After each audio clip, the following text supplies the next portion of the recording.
Pemerintahan bersih mestinya bukan ilusi.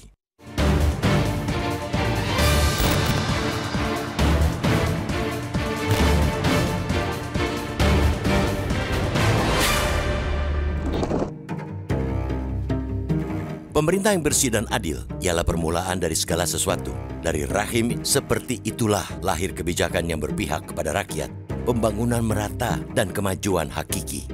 Sebaliknya, pemerintah yang korup dan tidak amanah hanya akan melahirkan ketimpangan, kebijakan yang menyengsarakan rakyat, serta stagnasi dalam pembangunan. Pemahaman tersebut di atas haruslah dipegang teguh oleh seluruh jajaran pemerintah mulai dari level daerah hingga tingkat pusat. Mereka bisa duduk di kursi empuk kekuasaan karena kehendak rakyat. Oleh karena itu, sudah seharusnya pemerintah bekerja untuk melayani dan membahagiakan rakyat, bukan malah sebaliknya.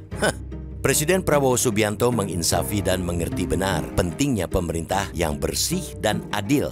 Saat membuka acara Asosiasi Pemerintah Kabupaten Seluruh Indonesia, APKASI Otonomi Expo 2025 di AIS BSD Tangerang, Banten kemarin, Prabowo mengingatkan kembali pentingnya jajaran pemerintah di segala lini bekerja untuk rakyat.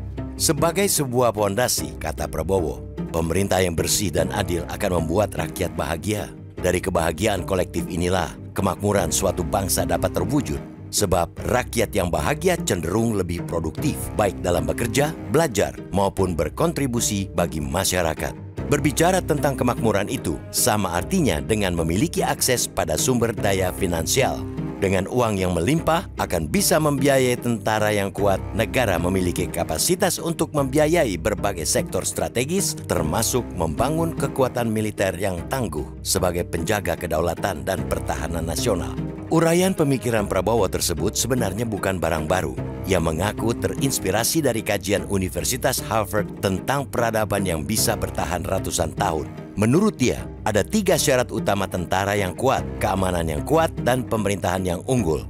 Publik tentu sepakat, bahkan mendukung sepenuhnya bahwa pemerintah harus bekerja demi membahagiakan rakyat. Akan tetapi, semuanya itu jangan kiranya berhenti pada tataran retorika yang manis di atas panggung, namun pahit dalam kenyataan. Publik masih ingat aksi massal warga yang mendesak Bupati Pati Sudewo untuk mundur. Itu menjadi salah satu contoh betapa kepala daerah belum benar-benar bekerja menyentuh hati warganya.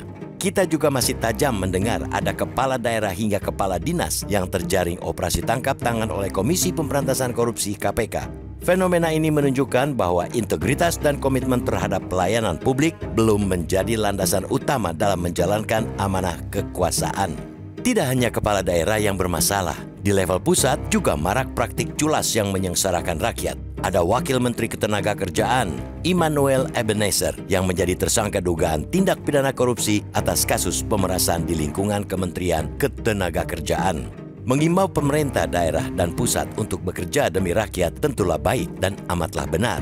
Mereka yang digaji dari duit rakyat memang harus mendengar suara rakyat, dekat dengan rakyat, dan tidak mengabaikan keluh kesah rakyat.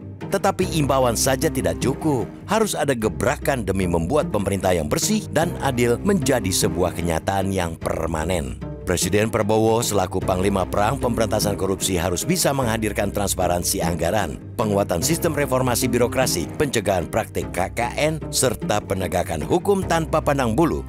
Ini harus diakui, bukan perkara mudah mengingat pemberantasan korupsi merupakan medan laga yang membutuhkan keberanian, konsistensi, dan keteladanan.